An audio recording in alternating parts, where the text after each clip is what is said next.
blinking above. What makes a fellow start thinking of falling in love? It's not the season, the reason is plain as the moon. It's just Elmer's tune. What makes a lady of 80 go out on the loose? Why does a gander meander in search of a goose? What puts the kick in a chicken, the magic in June? It's just Elmer's tune.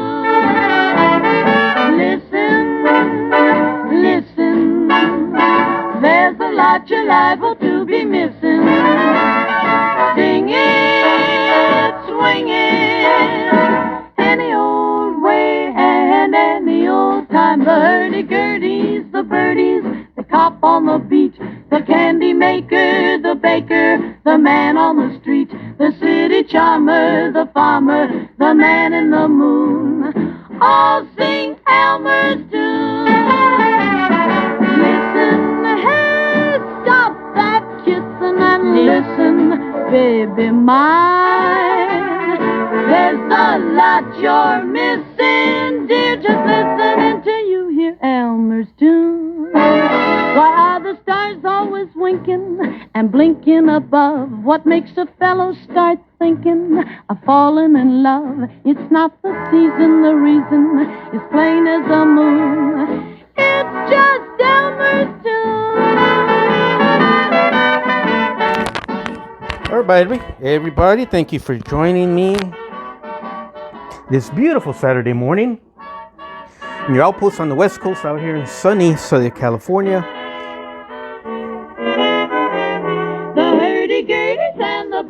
On the Florentino Rebuilding Company YouTube channel. The baker, the man on the street, the city charmer, the farmer, the man in the moon. Everyone's not a particular themed episode we're shooting this morning. I just feel so good. You know what? I ate breakfast. I wake up at the crack of dawn. I eat my breakfast. I go for my morning walk. Man, it's beautiful. I come back here. Another cup of coffee in the backyard, just soaking in the sun, playing my guitar, watching all the little birds and baby mama birds feeding the babies that were born this spring, and just the whole, everything is awake and alive right now. It kind of pumped me up, and ideas started popping in my head. Not necessarily. Just let's have a fun video today. A lot of stuff to cover.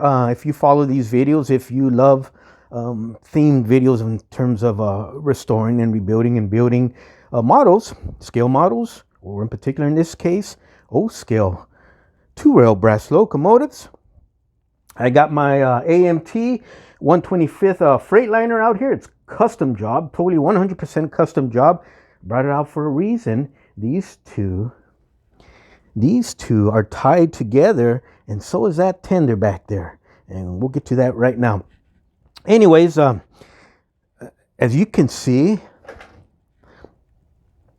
the Ed Alexander 440 tenders coming along great. I've got 2 long videos. I'm not going to post them. They're boring, where we really get into detail on this. And it's just, I looked at them as if I was the audience. And just unless you're really into that kind of stuff, it bored me. Let's just put it that way. Anyways, we found that method that we talked about. I don't know if I posted it or not. We found a method how to approach keeping our decals straight and everything perfectly squared and measured off in equal distance all around, including all the stripes we're going to add and stuff. And beautiful. And we actually added pinstripes on this. You can barely see some glue residue on the top and the bottom, but I'm having a huge problem with those decals. But I came up with a solution. I'll show you the results. I won't video how I reached that solution, but we figured it out. John, who's the owner of this Ed Alexander 440. John, I figured it out. It took a lot of trials and errors and tons of video footage that you guys aren't going to see because it's just way too boring. I literally crashed and burned multiple times.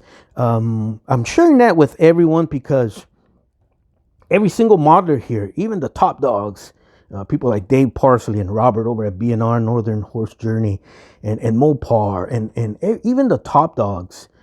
We make mistakes, or mistakes make themselves right in front of our eyes.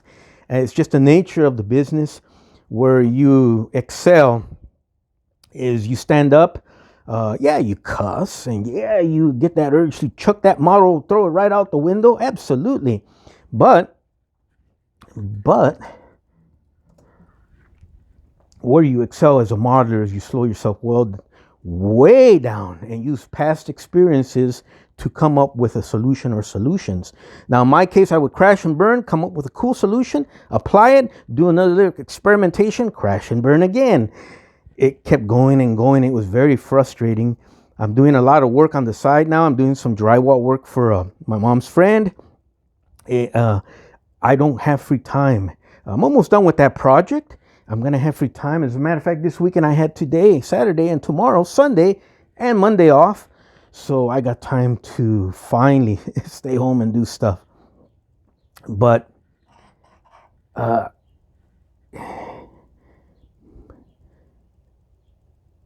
could I say it? The crash and burns and you come up with solution stuff, that's time consuming, and that involves days and days and days, if not weeks, especially when it's multiple. I never experienced something where it's multiple crash and burns. But you know what, man? Destiny, the hobby's destiny, knocked me down, kept knocking me down. Actually, you guys too, because you guys are sharing with this, kept knocking us down. But man, oh man, I get on YouTube, I see what guys do in HO and O-scale and in car models and armor and stuff like that. And I look at my own builds and stuff. And if I can build this, then this should be no problem. And yeah, the solutions came. And at Rock John, I got the perfect solution. We ran out of decals. I had to order new decals. I got some decal setting solution for Microscale yesterday. They should be here within a week. And then we'll proceed. I will film little steps and share them with the owner. I won't post them here. Or maybe I'll do post them off the laptop for a second, just so you guys can see. But I'll share them with John. And after, even though the stripes came out crooked on the end when I did the pinstripes, the bottom band and the top band, you can see some of the glue residue. See that? Top band, bottom band. We'll clean that up. But when I had those on, they got crooked at the ends here. But through here, they were perfect. This thing was beautiful. So, John, be patient with me, and you have been. This locomotive waited 90 years, 94 years, 90 years. And another couple weeks ain't going to hurt it. But the paint scheme the owner of this model chose, although difficult and challenging to me, kicked my butt. It's stunning. It has to go on this tender, and it will go on, and it will go on correctly. I guarantee it. It's gonna take a while, and I might get my ass kicked again, but you don't mind. You know what? I don't mind getting my ass kicked, because I know I'm gonna get back up and get right back into that fight like I always do. Anyways, and that's the challenge that I'm giving myself. I'm kicking myself in the butt saying, get back up, man. What are you doing? What the hell are you doing? And we all do that.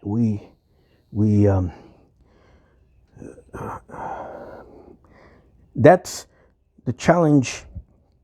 You're listening to me confess here to you guys, all raw. I'm literally naked before you guys doing this shit.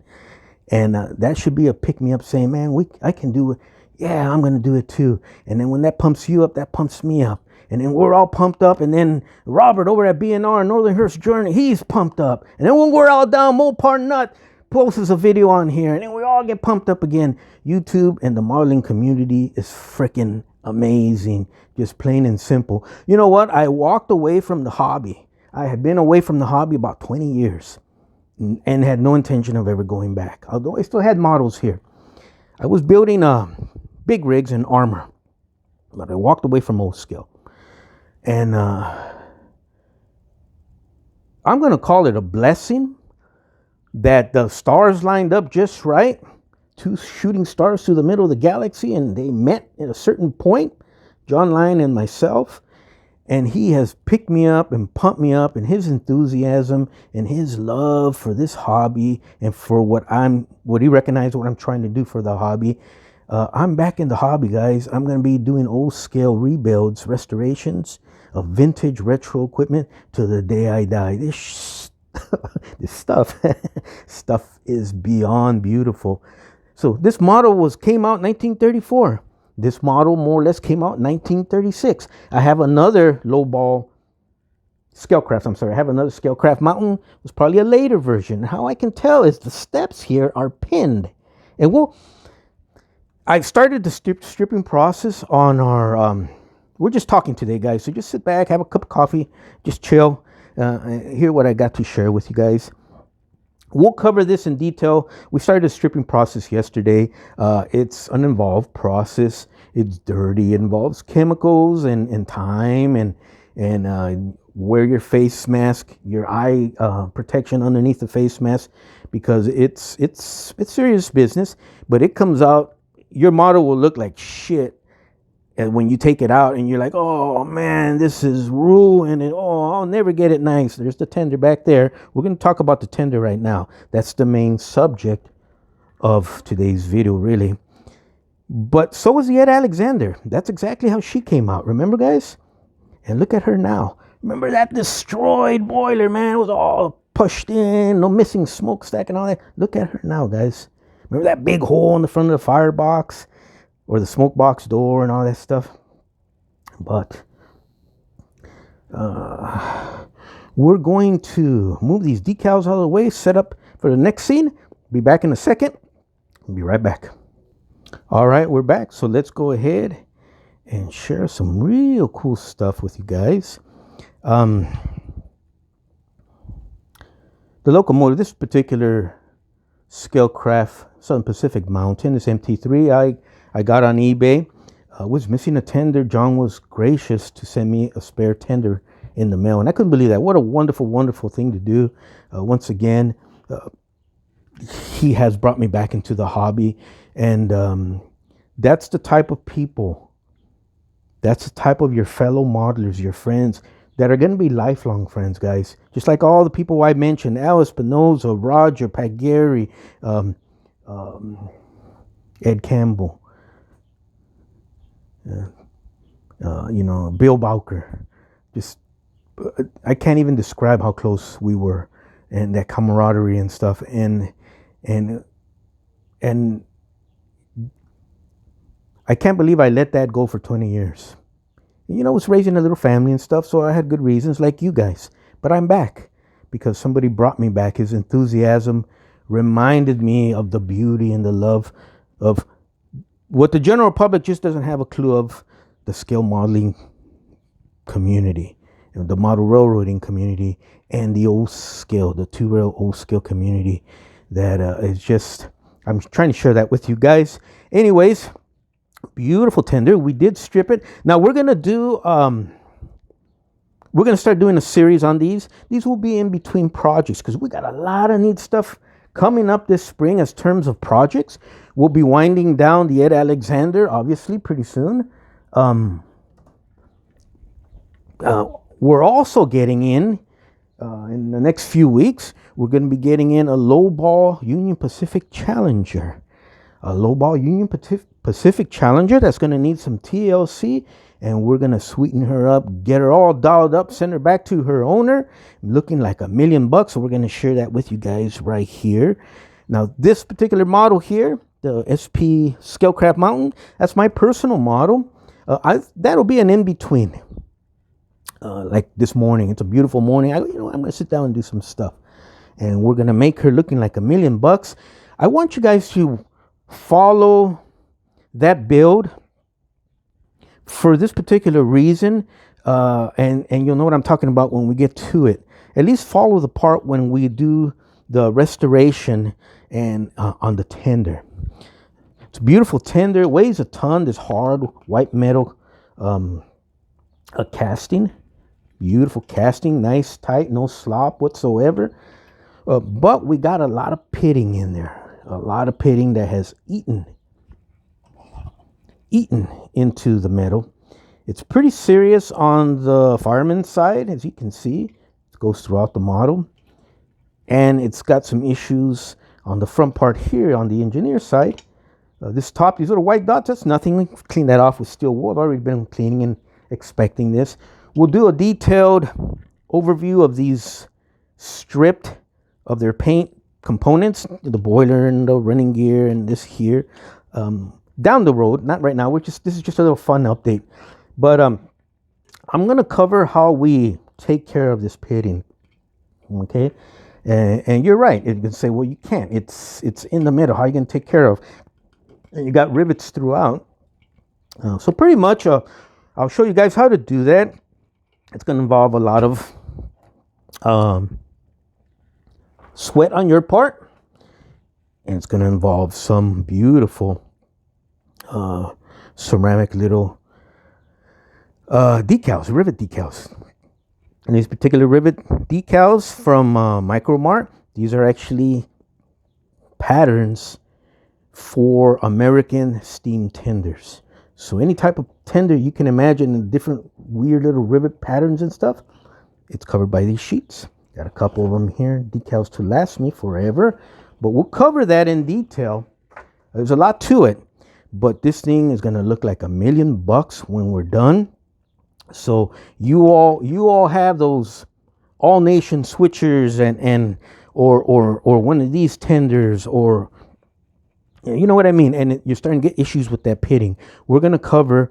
It's not an involved process. It's basic skills we all should have, but you're gonna see me do it here on camera on YouTube for you guys, and it will hopefully release any fear or trepidation you may have about starting maybe to fix a little portion on your particular model.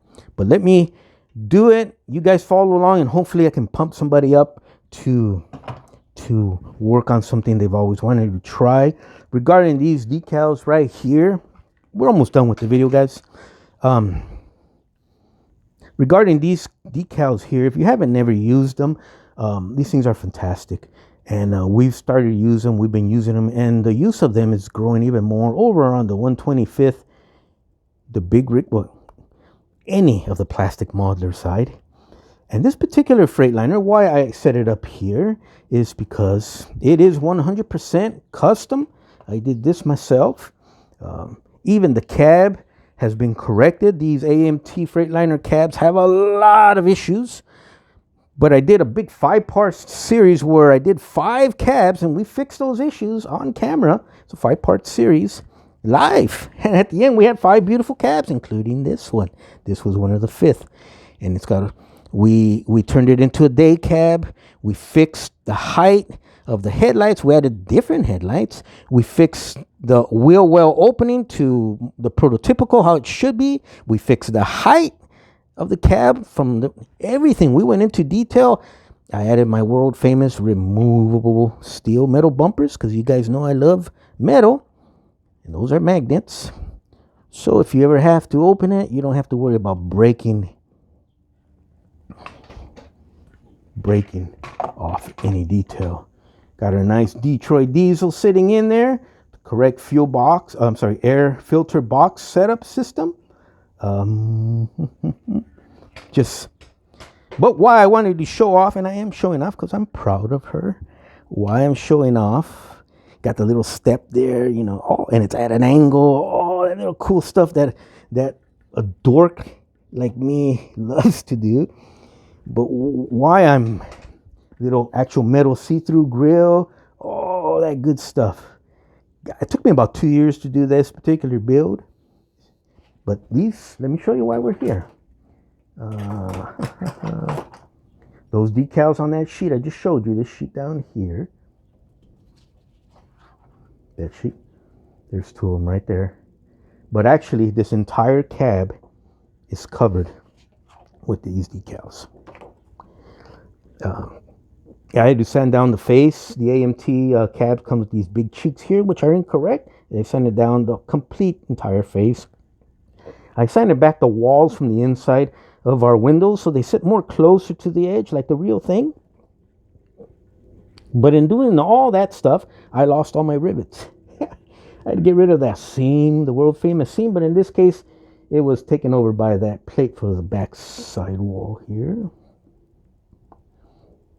This is just loose. That's not a real thing. Broke off of here, and I just kind of put it up there. But every single, big rig cab is covered in rivets. Obviously, this is held together that way. I lost every single rivet. These things here saved the day, and these are the ones we are going to use for that right there. So already you have an idea how I'm going to go about repairing that guy or restoring. In our case here, we do restorations. And you're right. Let's just leave it at that. That's it for today, guys. I just wanted to share that with you. John, you've been more than patient enough for me. But you're right. That paint scheme with those stripes on your tender, my God, that was beautiful. I'll take a still shot and I'll send it to you. Keep in mind the decals came out crooked, but we came up with a solution. I ordered my decals last night. Decal setting solution. When I get those in, we are going to attack that. I'll send you photos and little clips how we're doing that. And we might post a little bit of that on YouTube, but I don't want to bore people. I want to keep you. This is the reason why I'm doing it, is the hobby. And watch it for these guys here and other modeler builders. And I'm just the person, the temporary caretaker of these pieces of art that you're watching right in front of your eyes on your screen at this very moment. You all have a blessed rest of your day. Mark Beckelhaupt, thank you. Like always, thank you for your input and everything we're watching. And I'll try and shoot you a more detailed video here in probably next week. Yeah, we're going to have a lot of exciting stuff coming in this spring. We got a lowball Union Pacific Challenger restoration project and my project here, and we'll be finishing up the Ed Alexander. So if you're into models and trains and stuff, it should be interesting. You all take care and have a blessed rest of your weekend. Bye.